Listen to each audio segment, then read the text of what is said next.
আজকে আমি নিরামিষি দুধ পনির বানাচ্ছি। নিরামিষি বানাবো। পনিরটা এখানে লবণ হলুদ দিয়ে হালকা করে আমি একটু লাল লাল করে পনিরটা ভেজে নিচ্ছি। পনিরটাকে ভেজে নিয়েছি, এবার পনিরটাকে নামিয়ে নেব।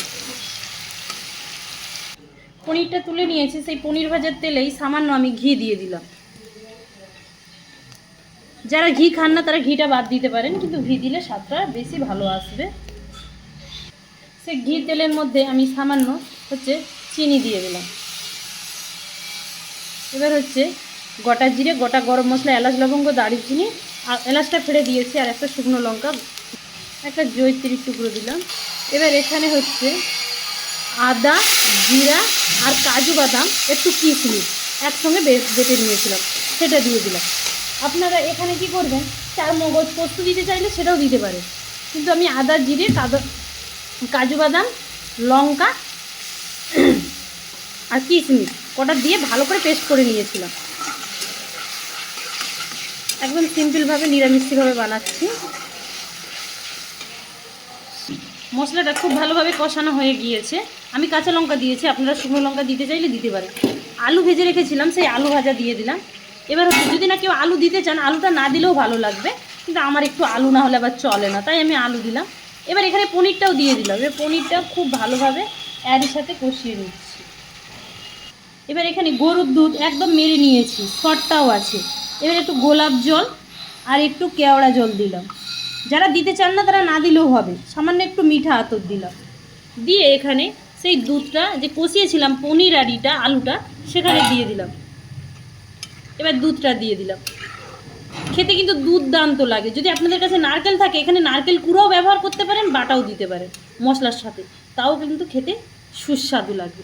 এবার এটা একটু ফুটাবো। আমার দুধের পরিমাণটা একটু বেশি হয়ে গেল, আপনারা একটু বুঝে শুনে দিবেন, যেন গা মাখা তরকারিটা হয়। এটা পনির ফ্রায়েড রাইস, তারপরে বাসন্তী পোলাও, যার সাথে সাদা রাইস, যার সাথে খাবেন পরোটা, তার সাথেই ভালো লাগবে। এটাতে আমি লবণ আর হলুদ মশলার সময় হালকা দিয়েছিলাম, আপনারাও দিবেন। আর যদি কেউ মনে করেন যে হলুদ দিবে না, এই তরকারিতে কিন্তু হলুদও ব্যবহার না করলেও হবে, কিন্তু দিলে আমার কাছে মনে একটু ভালো লাগে, আমি দেই। আপনারা যদি না চান তাহলে নাও দিতে পারেন। এই রেসিপিটা কিন্তু দুর্দান্ত লাগে। এবার কাজু বাদাম আর কিশমিশ আমি বাটাতেও ব্যবহার করছি, এখানেও দিলাম। দুধটা পুরো মালাইয়ের মতো মেরে নেবেন, দিয়ে এবার ভাজা মশলা, এই ভাজা মশলা অবশ্যই দিবেন। আর যদি না থাকে আপনারা গরম মশলাও ব্যবহার করতে পারেন। এই ভাজা মশলার মধ্যে আছে তোমার একটু জায়ফল, একটু জয়িত্রী, গোটা জিরে, তারপরে একটা শুকনো লঙ্কা আর গোটা গরম মশলা একসাথে গুঁড়িয়ে নিয়েছিলাম, সেটা দিয়ে দিলাম। এবার লাস্টে যেটা দরকার, ঘি অবশ্যই ব্যবহার করবেন। নিরামিষে রান্নাতে একটু ঘি দিবেন, তাহলে তার স্বাদটা কিন্তু খুব ভালো আসবে। আর ভাজা মশলা দিবেন। আর আমার দুধ পনির রেসিপিটা আপনাদের কাছে কেমন লেগেছে অবশ্যই জানাবেন।